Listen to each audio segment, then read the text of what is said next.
So let's start the final session, and let me just remind you that after we finish from here, we also have a small video session from another very prominent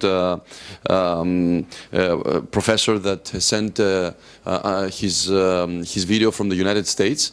So let me start without spending any more time. The first speech will be from Assistant Professor Yannis Armakolas from the University of Macedonia and the Hellenic Foundation for European and Foreign Policy. And then we will continue with Professor Nicola Phillips, the head of the Department of Politics from Sheffield University. So, Professor, would you like to start, please? Thank you. Thank you very much, and thanks to the organizers for the invitation. I think we've been very lucky to have listened to all these interesting talks.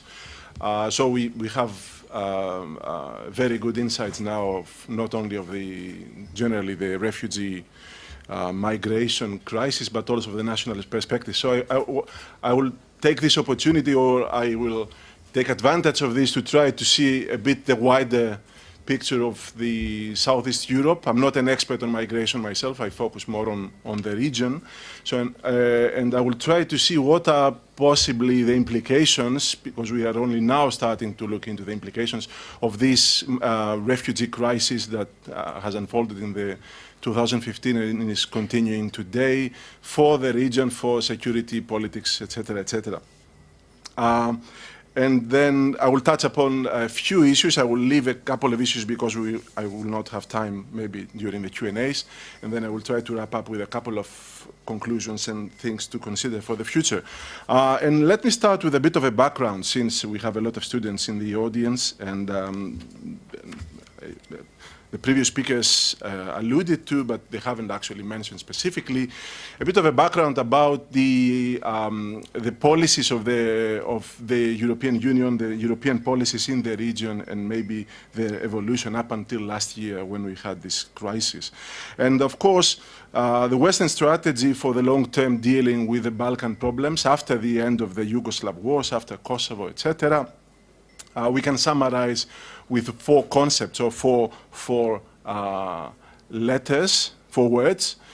First of all, stability. First and foremost, from the beginning up until today, stability is the most important consideration, above everything else, above democracy, above development. Secondly, assistance from the European countries, whether material assistance, technical assistance, political assistance, support. Thirdly, reform on the part of the Western Balkan states, so the kind of reforms, the kind of changes they have to undertake in order to progress to this vision that the European Union has for them. And then the final and most important one, the end, the carrot at the end of the process, inclusion in Western institutions, and more importantly, in the EU. And this, of course, was epitomized, as we all know, in 2003, not far from here, in the promise of the accession of all the Balkan states acceding to the European Union. Now, since then, in recent years, other bigger problems have preoccupied the European Union, and of course the Balkans and enlargement of the Balkans are not anymore the priority of Europe. In a sense, the enlargement has gone in the back burner. Some would say in the autopilot even. We have put these countries in the conveyor belt, like you expect your luggages in the airport, and we expect that eventually, after 10, 15 years, they will reach the target of actually being ready to join the European Union. But of course, despite the fact that the ball kept rolling with regards to enlargement in the region, so every country pretty much followed, has made progress in that respect, with the exception of the former Yugoslav Republic of Macedonia for well-known reasons. The picture in the Western Balkans themselves is quite mixed, and we do indeed, in fact, see quite a bit of backsliding in many respects. We see rising authoritarianism in many countries, including FYROM, including Serbia, including Montenegro. serious deficits in democracy, serious rule of law issues, enduring rule of law issues, internal ethnic and political divisions which are still there after all these years, weak administrative capacity, of course, and more recently, more and more polarization intra-ethnic, not only inter-ethnic as we used to have from the beginning of the post-communist period up until today, but now also intra-ethnic. What we see in Fyrom, what we see in Montenegro, what we see in Kosovo, we saw before in Albania, etc., etc. Now, this is the situation in Europe, but in the Western Balkans, but also the conditions in the political environment in the EU has also changed. And of course, it has been mentioned already. I will just remind you here, we have in recent years the rise of populism in the EU states, nationalism, anti-establishment forces, and all this has had, of course, impact also on the way that these countries view the Balkans and on the way they view enlargement. In a sense, and I simplify here, of course, anti-establishment feeling breeds Euroscepticism in EU countries, and Euroscepticism breeds enlargement fatigue or skepticism towards enlargement, because enlargement is one of the policies of the EU and we don't like the EU, etc., etc. And of course that has had an impact on the public opinion, and we have seen steady flow of support for enlargement in key Western European states. In fact, all important states in the EU at the moment, in all important states, the appetite for enlargement is quite low. I don't think there is any single of the core Western European states that there is more support for enlargement more than actually opposition to enlargement, and that's across the board for all countries. Still, and that's the positive side of the story, we have a fairly negative or hostile public in every single country, but pretty much the political elites remain committed to the cause of enlargement. So they are positive, but of course cautious elites. They want more scrutiny, and they realize that the solution to the problems of the region is the inclusion to the European Union. The dictum, there is no alternative, TINA. And of course I'm talking about mainstream political elites, not of course the anti-European populist forces that are on the rise. Now, having finished with that context, let me focus now on a few issues and how maybe we could start thinking about the potential implications of the refugee crisis. And I will start with issues of regional security. Now, we all know, I will just repeat it, the refugee crisis entered a region that has still enduring disputes, widespread inter-ethnic lack of trust, and vivid memories of recent conflict. So it's not a very positive environment to have to add on another serious political security problem.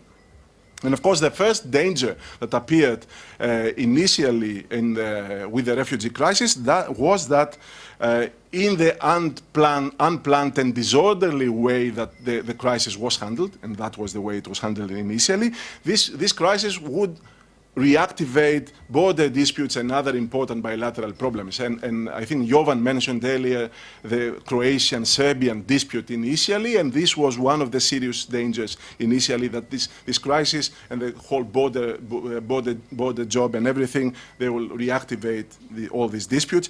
Gradually we return to normality. I hate to admit, through the Vienna-led process of closing the Balkan corridor. Still, this solution, settlement of the problem, this normalization, quote unquote, happened through the remilitarization of the borders in the region. And that's something we have to remember, because it's the first time we see the militarization coming back to the borders in the region after the end of the Yugoslav wars. So it's, in a sense, a reversal, a serious reversal of the trends that we have seen in recent years, and the trends have been more cooperation, cross-border cooperation, letting down your defenses and so on and so forth, psychological and otherwise defenses. And this is this remilitarization, even if it's done in coordination among the different countries, it is, of course, a serious problem. Now, Andras mentioned securitization that happened in Hungary, securitization of the refugee problem, but of course we can very easily argue that we have had securitization of the refugee migration problem throughout Europe. I mean, securitization happened throughout Europe. And of course, it's a non-traditional threat, and it's one of the kinds of threats that exist in the European strategy, European security strategy, and in NATO new security concept.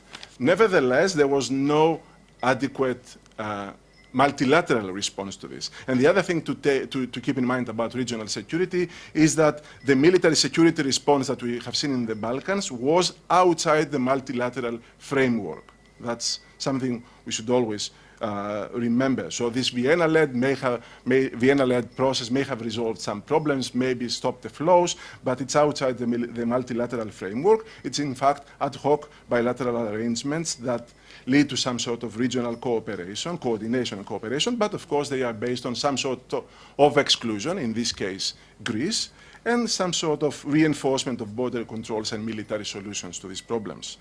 Now, the second aspect I would like to touch upon is the domestic security and rule of law issues. Again, the worst case scenario was avoided, and the worst case scenario would have been complete and for longer periods uncoordinated, unassisted handling of the problems. And there again, you know, this kind of solutions that were put forward by Vienna helped a bit, and there was also some sort of the positive side effect, the transfer of know-how and expertise from Slovenia, Austria, and other countries to the southern Balkan states. But of course, there are dangers when it comes to domestic security and rule of law issues that we should not disregard and keep in mind, because they may be here to stay for longer periods. One danger: return to past practices of police brutality. This is not German police forces here, I mean in the region. It's not Austrian, it's not Swedish. They are forces which have a legacy of serious violations of human rights in the last 20 years, especially in the 1990s, before, during, and after the wars. Violation of human rights, brutality, ethnic cleansing, you name it.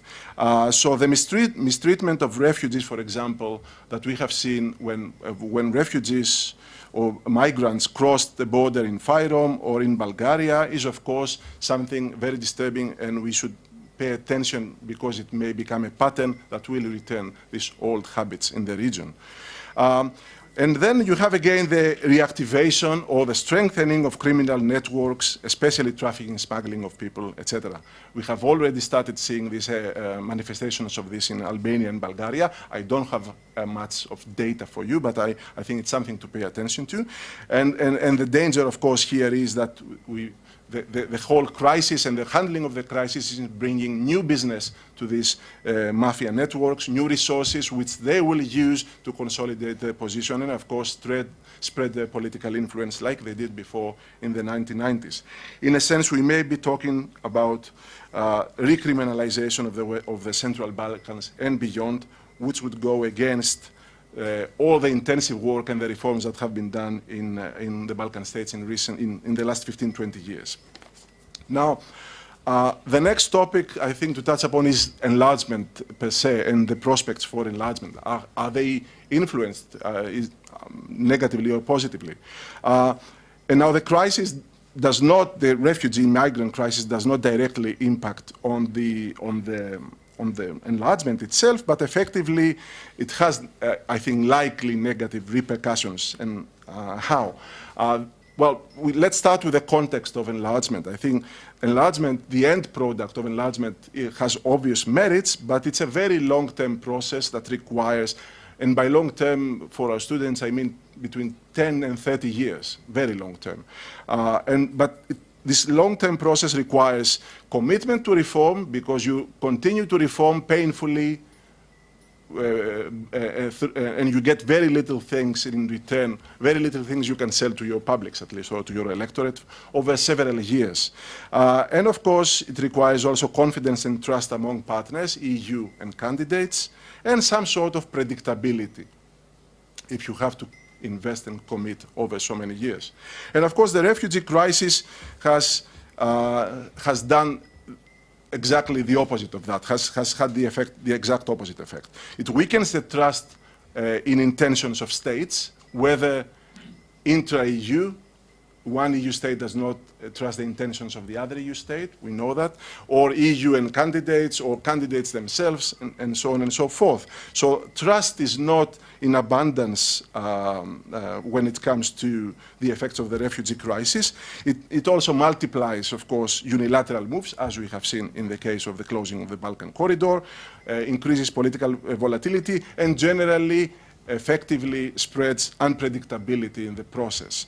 And I think this is a real danger for enlargement. The other real danger is what's happening as a result of the refugee crisis and other issues in Europe. We have mentioned already the populism and nationalism on the rise. What we have even more recently is an explosive mix of all sorts of related and unrelated issues in European states. It's putting everything in the blender, from rule of law issues, terrorism, refugees, fear of Islam, vilification of others, concerns about integration capacity, questioning of our liberal values, questioning of our European values, everything in the mix, and you get some sort of crazy outcome, obviously. And this crazy outcome is a negative trend that sits upon the already existing negative issues, negative manifestations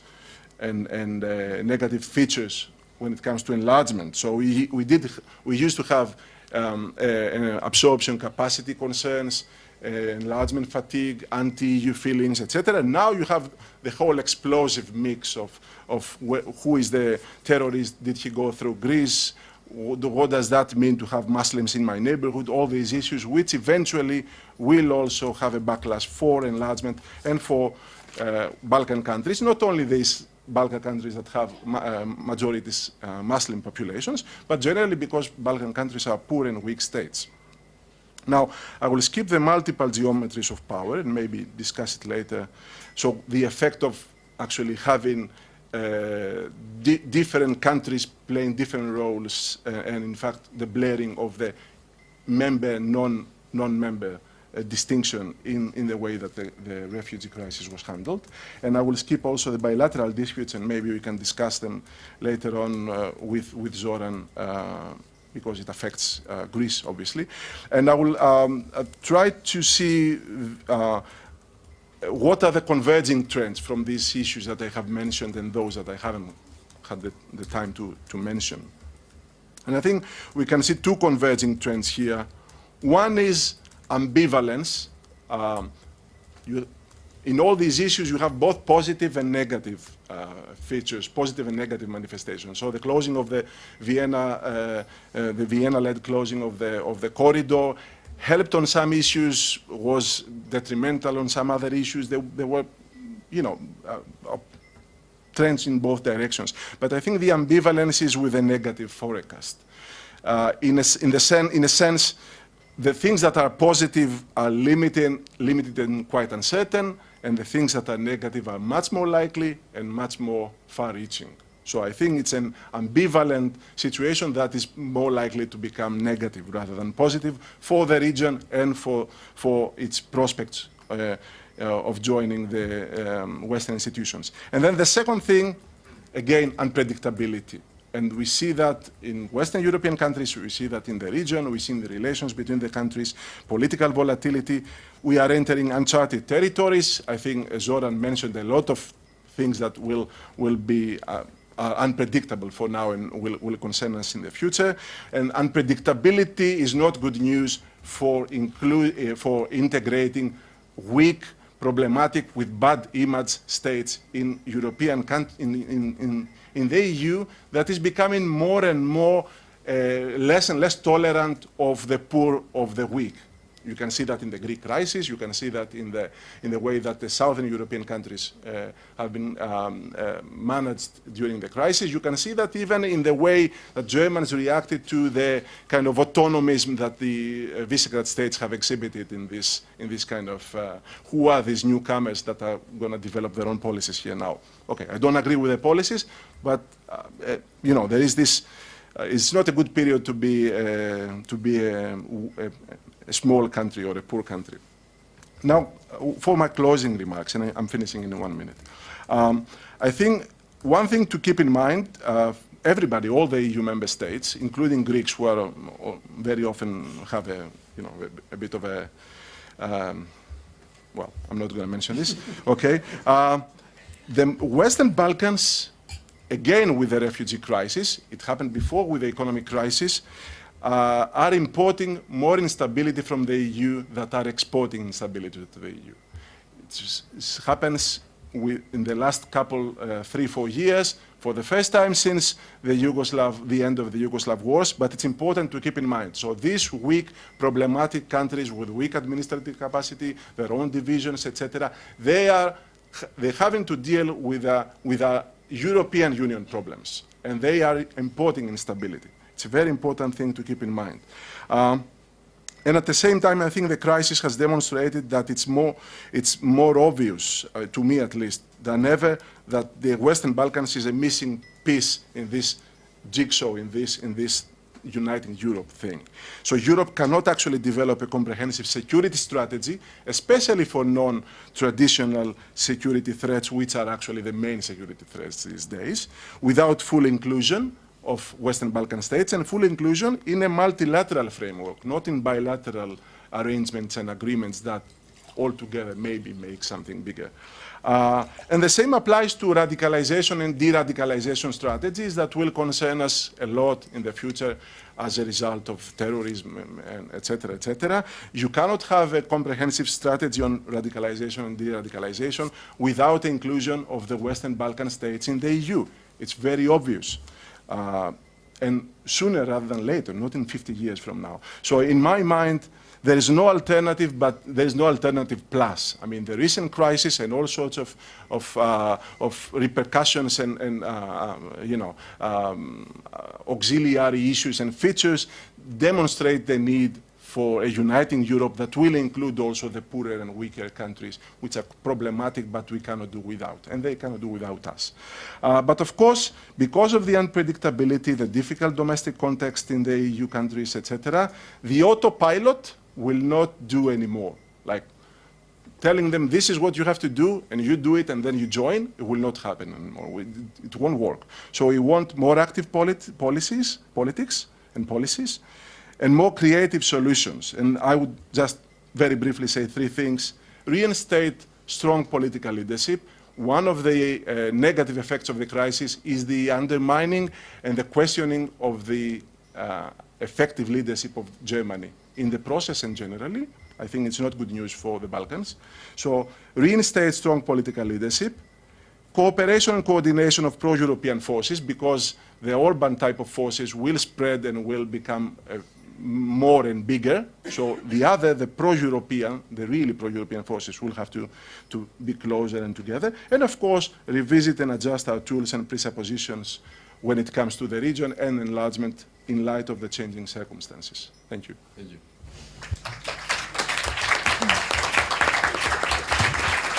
Thank you very much. And let's go directly to Professor Nicola Phillips, as I've said earlier, the head of the Department of Politics of the University of Sheffield. We're very glad to have you here with us, and the floor is yours. Am I on? I am on, yes. Good evening. Thank you for staying around for this panel. We're standing, I'm very conscious, between you and some nice dinner, so very grateful to you for hanging around for this last presentation. And thank you too for the invitation to be here. I'm really thrilled to be visiting and also to take part in this symposium, particularly because I'm not an expert on this region, and so I've learned such a tremendous amount this afternoon about the specifics of the individual countries of the region and also how the refugee crisis is playing out on the ground here. So I'm really grateful to Mr. Zaharis and all the team at SIRC for the invitation to be here. The caveat about my expertise, I suppose, comes into the nature of my presentation, which concerns the question of labour exploitation in the context of the refugee crisis. So most of what we talk about relates to numbers, relates to how people are moving, relates to the consequences of flows of migrants and refugees. And I want to suggest that we urgently need to focus as well on what happens to refugees and migrants in relation to the labour market, both in the context through which people move as transit countries and also in destination countries. Specifically, I want to focus on the worst forms of exploitation that are associated with the problems of forced labour, of trafficking specifically for the purposes of labour exploitation, although a lot of what I say is also relevant to sexual exploitation, and child labour. And I want to look specifically at how these problems become relevant and become pressing in the context of a crisis like the one we're living through at the moment. So if you like, what I'm trying to insert is a political economy perspective on the refugee crisis, to try to look at the economic dimensions of this crisis and how it affects the people who are moving through the region in the ways that have been so richly described in and analysed in the other papers that we've been listening to. I need to make another caveat or state another caveat right at the outset, however, and I think this is important in political terms, and it certainly is important in policy terms. The connections between migration and forced labour are very often noted. It's quite common, especially in Europe, to think about strong connections between labour exploitation and the migrant labour force. But I'd like to suggest right at the outset that the assumptions that are often made about that relationship are problematic. Very often, most often, and particularly in countries like mine, the UK and France and Germany and other countries, it's assumed that problems of forced labour and associated forms of severe labour exploitation are, in a causal sense, problems of migration. And it's very interesting that in the United Kingdom and in many other countries, problems of forced labour and labour exploitation are normally devolved to the immigration authorities to deal with as a policy issue, rather than departments associated with the management of the economy, in our case, business innovation and skills. Colleagues here may be aware that just recently the United Kingdom passed something called a Modern Slavery Act, which tried to address some of these problems. It started off as being handled by the Department of Business Innovation and Skills, quite appropriately, ended up being handled by the immigration authorities within the Home Office. Which is problematic because it leads, above all, to a policy focus on border control. And that is the lens through which problems of labour exploitation are viewed.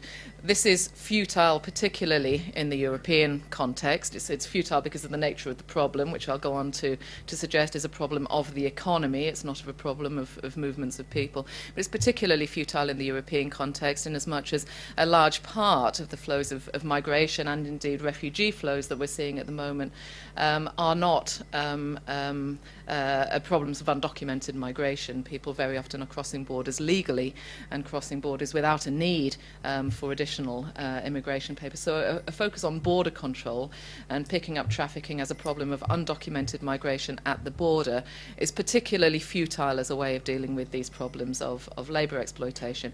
It also feeds into an assumption that if you stop migration, you stop forced labour. And I hope that some of what I will talk about today will give a sense of exactly how futile that assumption is as well, and exactly how much of a misunderstanding of the problem it represents.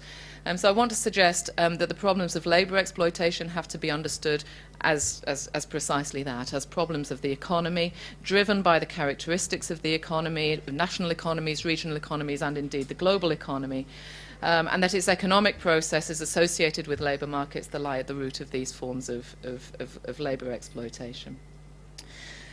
It's also a difficult assumption to make, and I want to stress this, in as much as forced labour in many contexts is not about migration at all.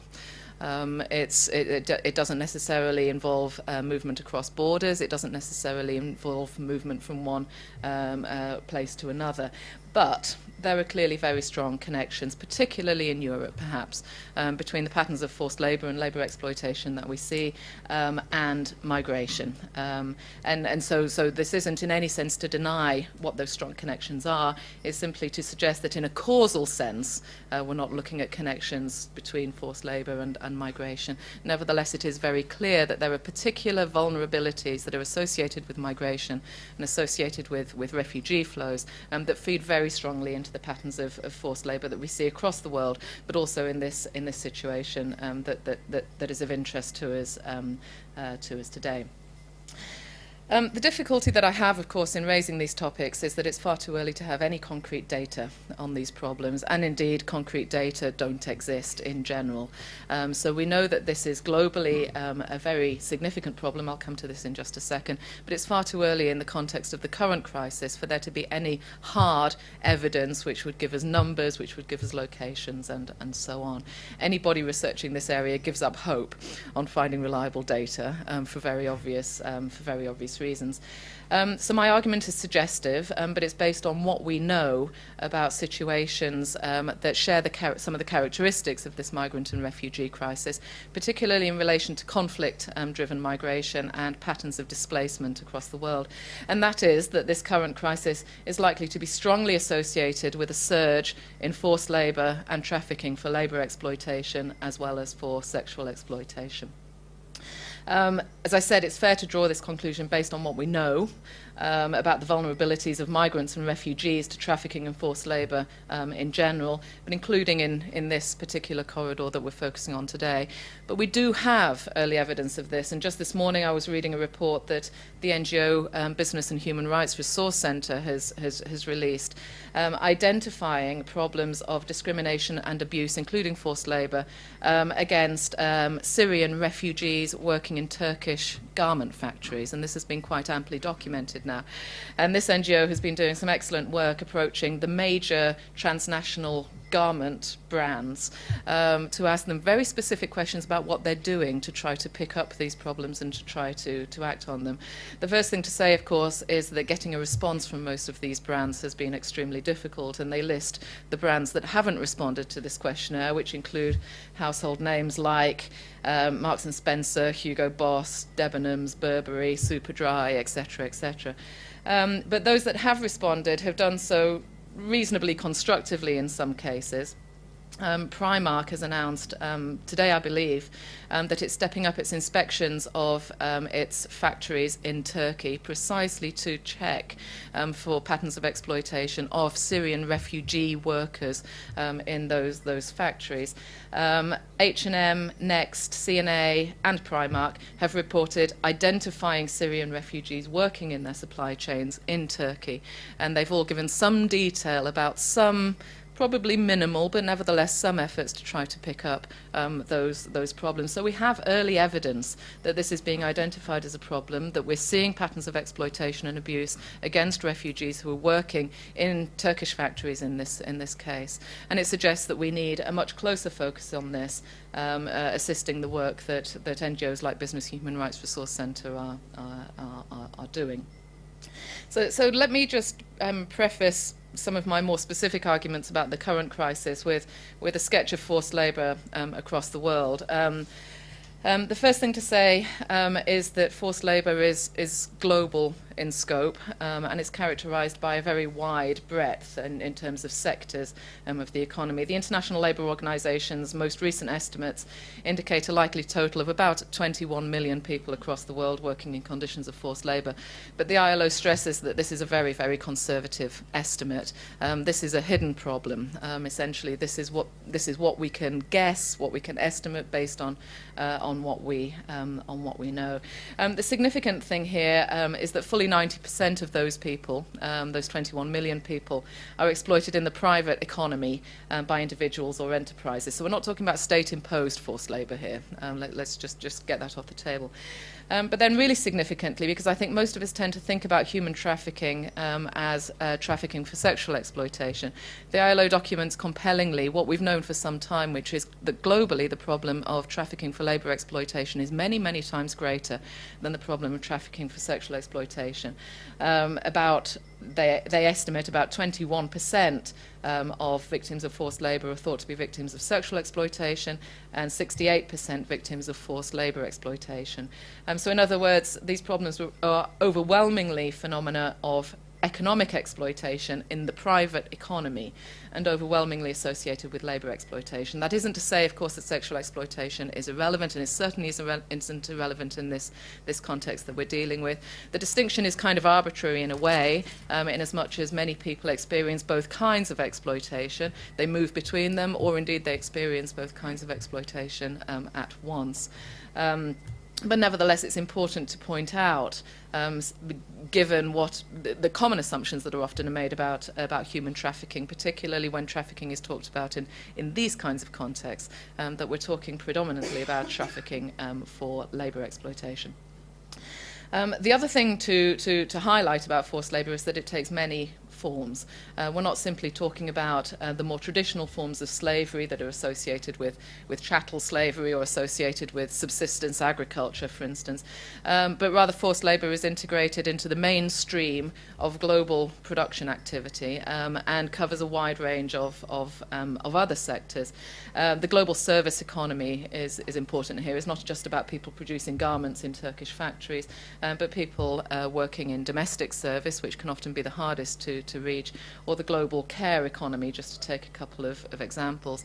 In this context as well, we also see patterns that are associated with organised crime, for instance, organised begging or marijuana cultivation, and of course with forced sexual labour. So what are the drivers of forced labour across the world and in this context? Well, I've already given a clue.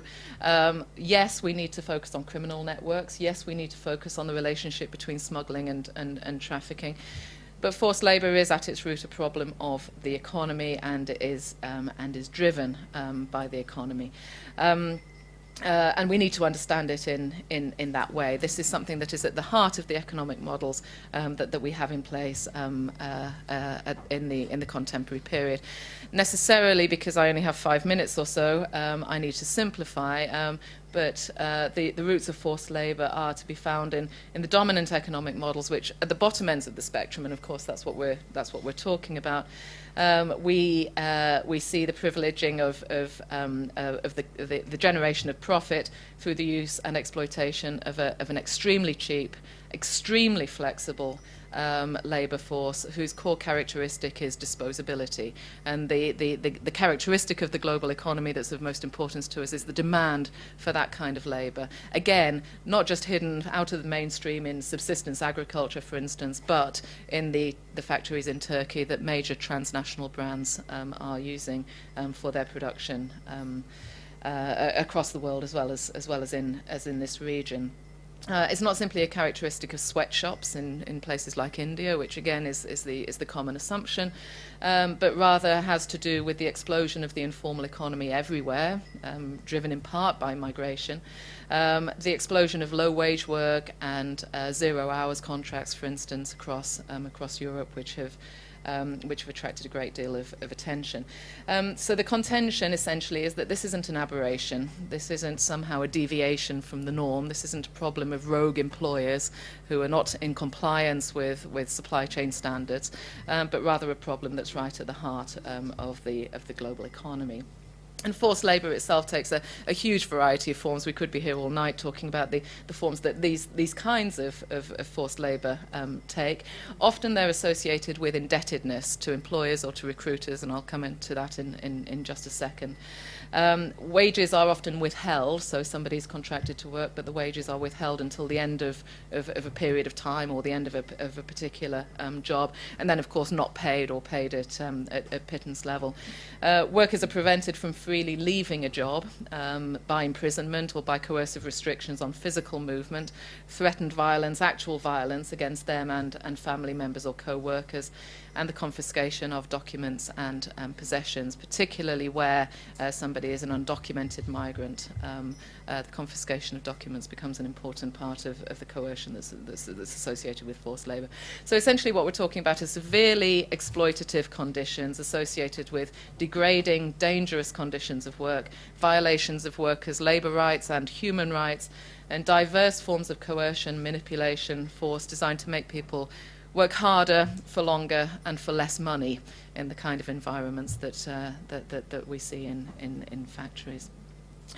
So coming to the final set of points that I want to make rather quickly because we're running out of time. But the important point for our purposes is that migration plays an important part in this picture. And I want to highlight 4 dimensions of vulnerability to forced labour that become particularly pronounced in the kinds of migration that we're seeing at the moment, particularly related to displacement and conflict-driven migration and to refugee flows, but more generally in relation to migration.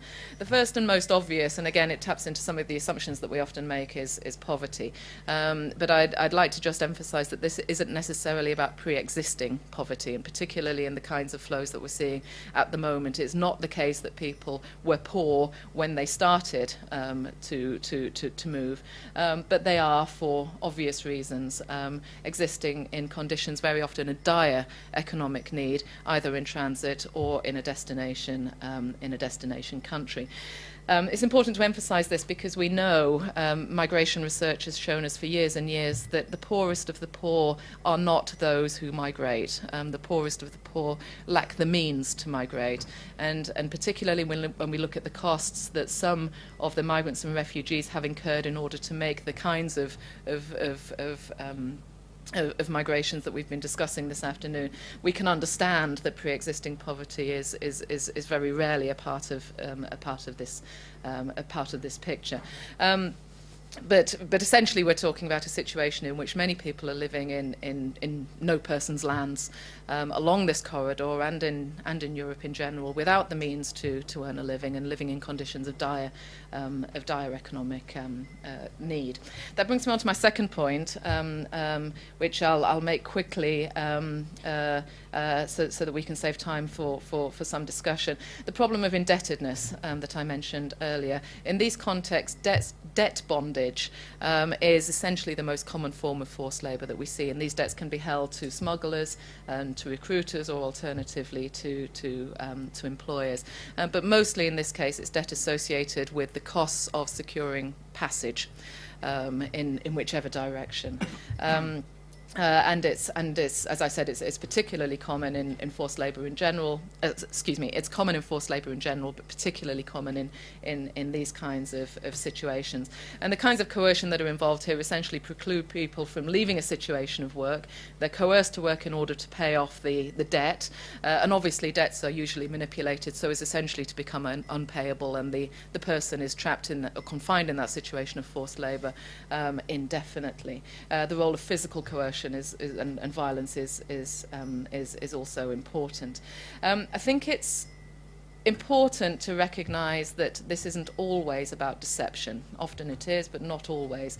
Some people do, in situations of desperation, make a calculation that a situation of indebtedness, or in our language, debt bondage, for a couple of years is warranted in order to achieve passage to a favoured destination, or conditions which they believe are going to lend themselves to a better life in the long run. And that's documented very extensively. People aren't necessarily deceived into a situation where they exist in conditions of debt bondage for a couple of years. Most often, though, it is, and of course the kind of conditions that people encounter are beyond their worst expectations. A third point that I'd like to make, and it's been amply discussed in other papers, so I'll skip through it very quickly, but it's about particular kinds of immigration policy relating both to refugee migrants and also to labour migrants. Essentially, what we're talking about here are rules and policies which prevent migrants and refugees from accessing either welfare protection or alternatively the labour market in a situation of transit or in a destination destination country. And given the conditions of economic need that we've just outlined, it doesn't take a genius to figure out that many people are going to be seeking opportunities for work, and of course that what we see is a flourishing of the recruitment industry around those vulnerable migrants and refugees who are seeking access to the labour market and end up in situations of severe labour exploitation and forced labour. And the final comment that I want to make essentially brings it all together, that all of these dimensions of vulnerability are sharpened yet again where a situation of security crisis, such as the one that we have at the moment, intersects with economic crisis.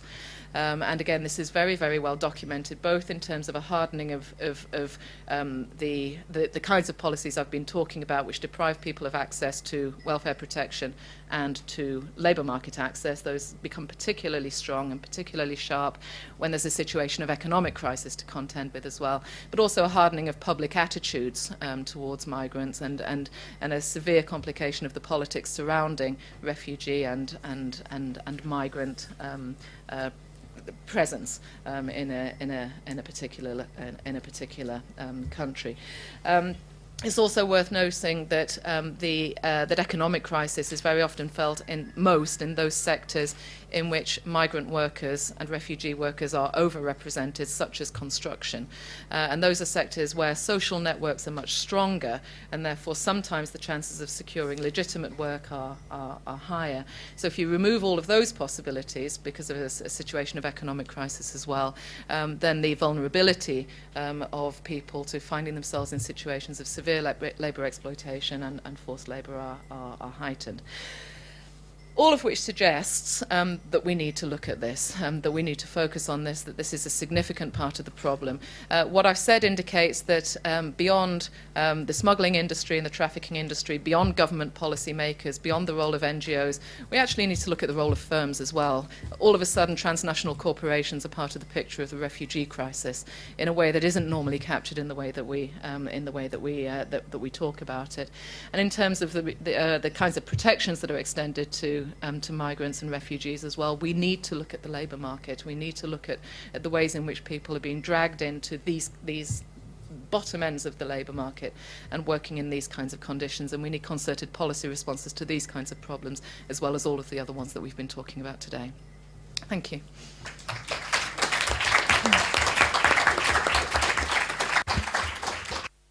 Thank you very much. So we can now have, let's say, the cherry on the cake in order to see what our friends from the United States think about the European migrant crisis. As I've said before, we managed to have a video recorded message from Dr. Demeter Papadimitriou. He's the President Emeritus of the Migration Policy Institute in Washington from the United States.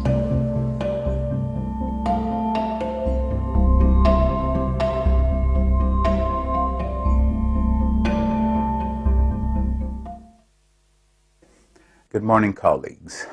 As we're taping this video presentation, I wanted to start with a message of solidarity for our colleagues and friends and fellow citizens who became victims of the terrorist attacks in Brussels. So my thoughts and our thoughts, I know for sure, are with them and their families. I want to talk a little bit about the migration and asylum crisis in Europe in the past 6 or 9 months, where we are, what mistakes have been made, what have been the responses to the crisis, and of course the topic of the day, which is what exactly is the EU-Turkey deal and what might be reasonable expectations from the implementation of that deal. We all know that Europe has been singularly ineffective in dealing with the crisis. Following the fateful decision on the part of Chancellor Merkel to open up Germany to people fleeing primarily from Syria, but the message was understood that this was a welcome for anyone who could make it to Germany, we saw a dramatic increase in the numbers of Syrians, Iraqis, and others attempting to make it to Europe via Greece and the Western Balkans to eventually find themselves to the two countries that are this decade's, if you will, promised lands, Germany and Sweden. And indeed, we saw well over 1 million people make it to Germany and seek applying there, registering there, and hoping to be able to stay there in some sort of protected status.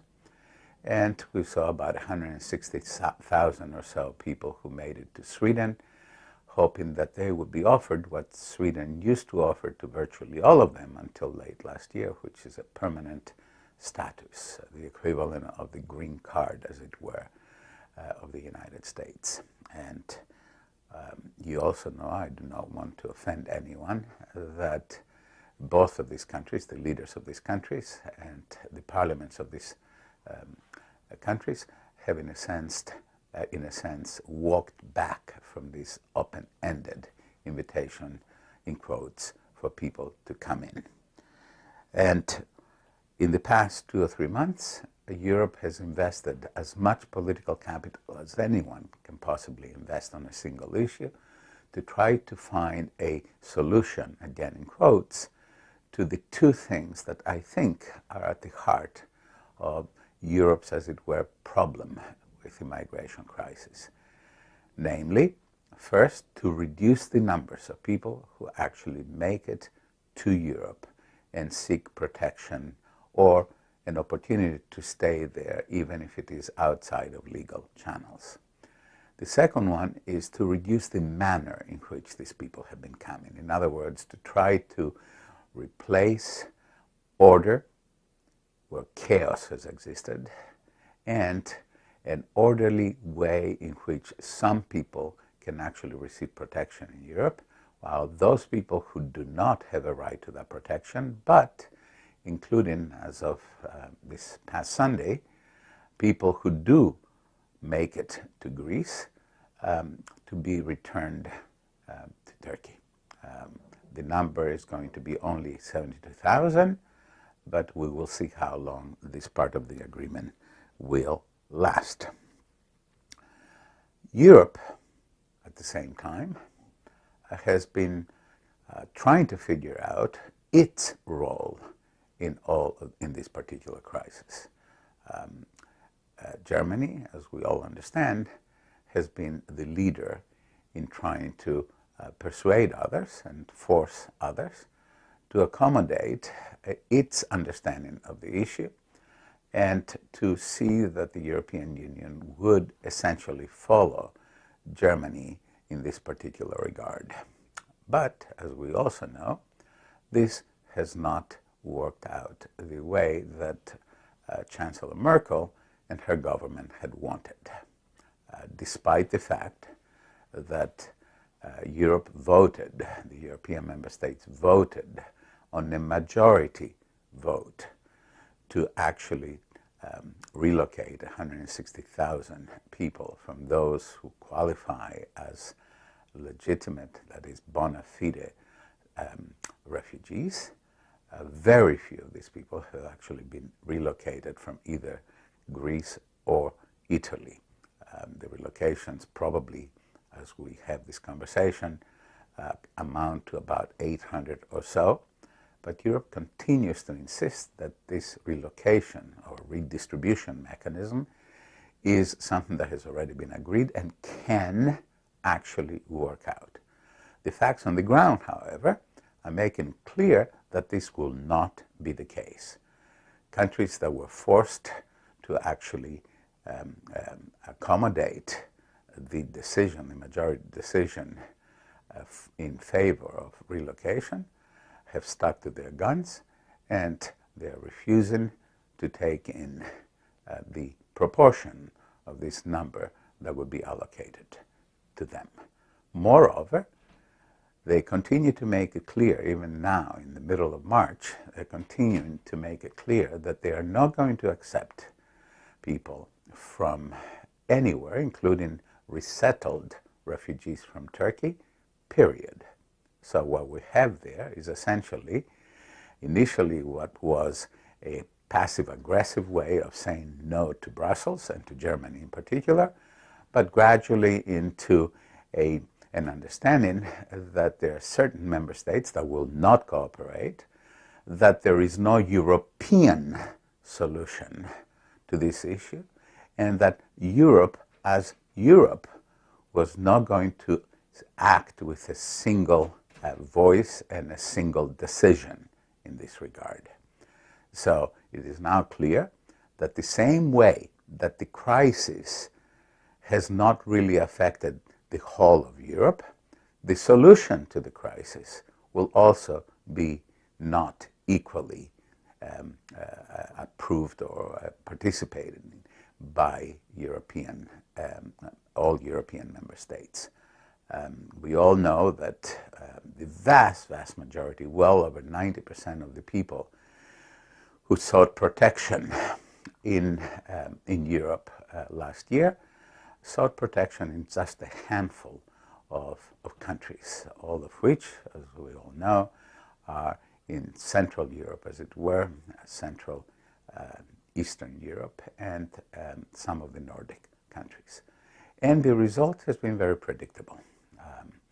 Starting with Hungary, sometime in the last quarter of 2015, and then extending to Austria and many of the other places, including Slovenia, etc., what you see is a gradual tightening of borders to the point where only few people will be able to travel on.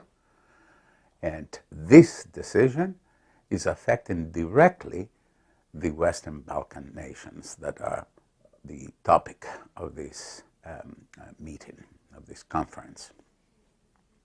So what we have seen in the last month, we have seen the hardening of the border between Macedonia, the former Yugoslav Republic of Macedonia, and as a result, the amassing of a lot of would-be applicants in the rest of Europe on the border in Domini between Greece and Macedonia.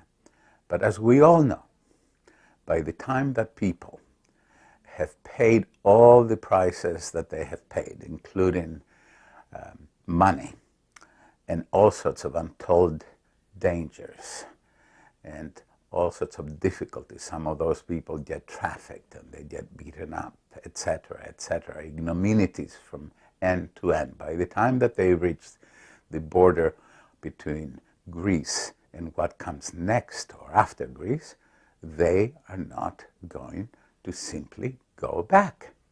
Their commitment is absolute. So what we're likely to see is not just attempts to see if they can penetrate the barriers that have been put in front of them. We're going to see them, if you can imagine the map of the region, sort of moving left. This way they can actually travel to the rest of Europe via Albania, or to the right via Bulgaria. And we all know that there are disadvantages to those routes. If you take away the former Yugoslav Republic of Macedonia away from the mix, and you go to Albania, the terrain is much more difficult in Albania. And in any event, other countries will try to make sure, both Albania will try, they've made a commitment that they're going to try to practically close down even that particular route to the rest of Europe. And if they go to the right, Bulgaria, and I have no way of examining independently whether this is indeed the case or not, Bulgaria is thought of as a difficult country to try to pass through for a number of reasons. Some people claim that the Bulgarian guards are particularly tough, but let's not forget that Bulgaria, and above it Romania, are not part of the Schengen system, so people will have to cross the border twice. Once to get into Bulgaria, the next time in order to get from there on to the rest of Europe. So clearly, we're seeing the closing down of the opportunities for people to come into their desired destinations in Europe in the manner and in the numbers in which they came.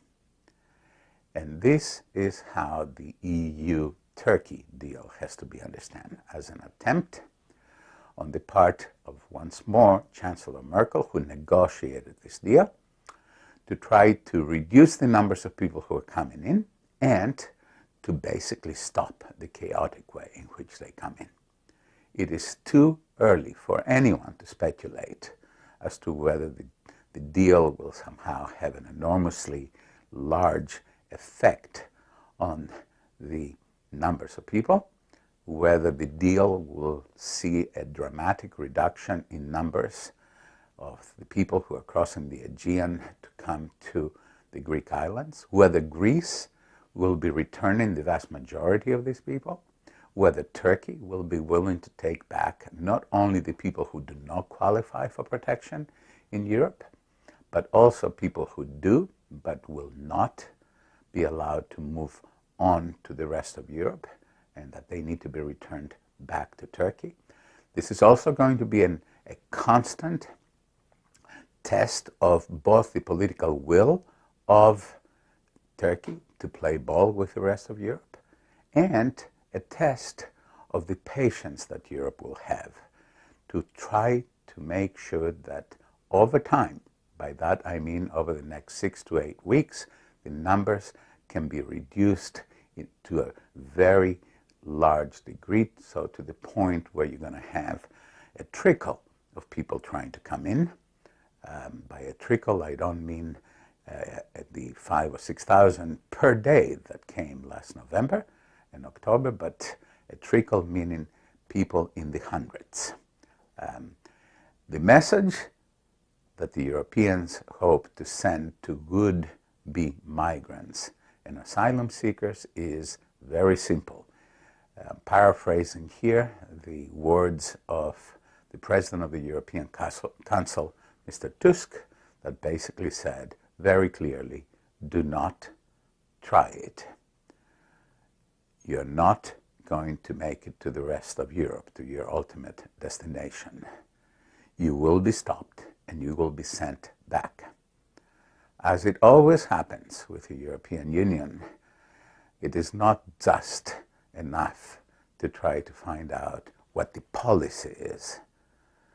What we all have to pay attention to is whether the implementation comes anywhere near close to the intentions of the policy. So all of us will actually have to watch together whether the numbers of people who are coming and how people coming in to European space gets reduced.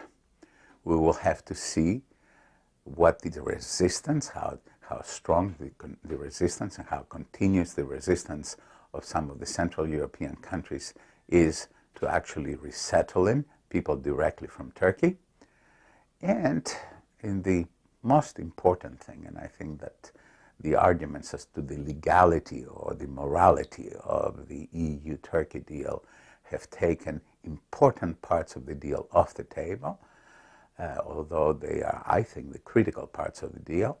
We're forgetting that the purpose of this deal, more than anything else, is to create opportunities for Syrians and others who are in Turkey to resume their lives, and to do so by educating their children, because we're in danger of losing an entire generation of Syrian children who may not receive any education, and whether they stay in Turkey or move on to Europe or they go back to Syria, they will have significant problems in becoming effectively incorporated in any of these countries, and to give opportunities for families to actually be able to work legally in Turkey.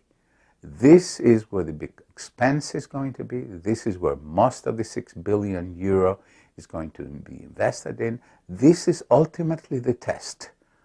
in my view, of whether this will be a good deal for the US, the EU, I'm sorry, but also a good deal for Syrians, Afghans, and others. And I think we're also going to see increased determination on the part of a lot of member states to actually send people back.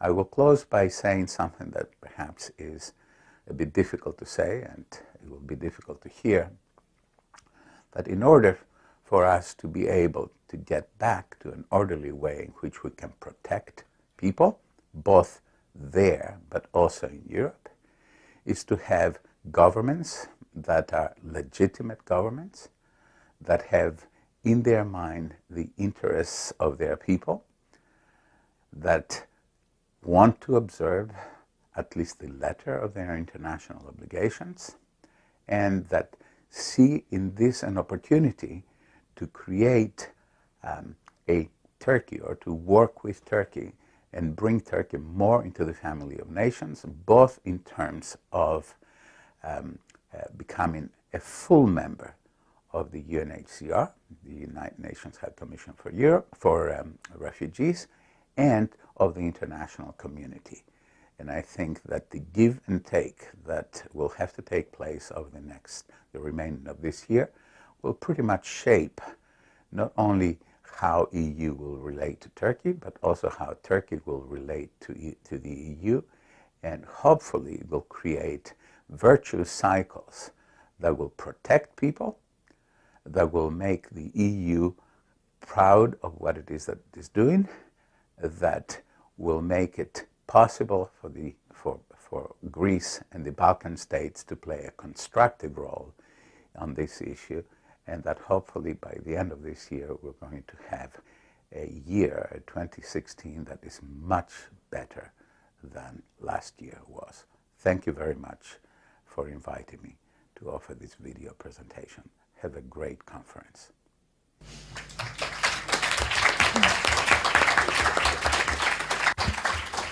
Well, we cannot thank him, but we will send an email thanking on behalf of all of you.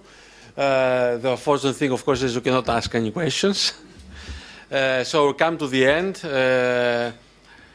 I would like to ask Professor Keridis from the organizers, from the Marino Network, to make closing remarks, short, of course. As if you haven't heard enough from me, I've known Mr. Papadimitriou for some 20 years. I first met him in Washington. He was at the Carnegie Endowment at the time. And I have been following the issue of immigration, which is always, as someone who is interested in politics, as one of the most hottest issues when it comes in politics. And Mr. Papadimitriou is really this Greek-American expert, probably the most well-known today in America, expert on immigration. And I remember what he told me back then, 20 years ago, which is probably the wisest thing I have heard about immigration. I was young and I was kind of frustrated at the time that there is no Greek policy vis-à-vis immigration. Remember the times in the 90s. And he told me, you should thank yourself that there is no Greek policy on immigration. Because most of the times when governments introduce policies, the policies are the wrong way. They are against rather than in favor. So the lack of policy is probably a blessing rather than a curse. And it proved it in the process by the fact that those immigrants integrated, thankfully, thanks to the lack of a policy, much better than if there was a policy from the Greek state. This combination of humanism and realism that he projects is really fascinating to me. Now, I don't have much to say as far as conclusions is concerned. This was a very long day, very productive and full. We thank the main host, Serk and Sheffield, and Nikos and his wonderful team for putting this together.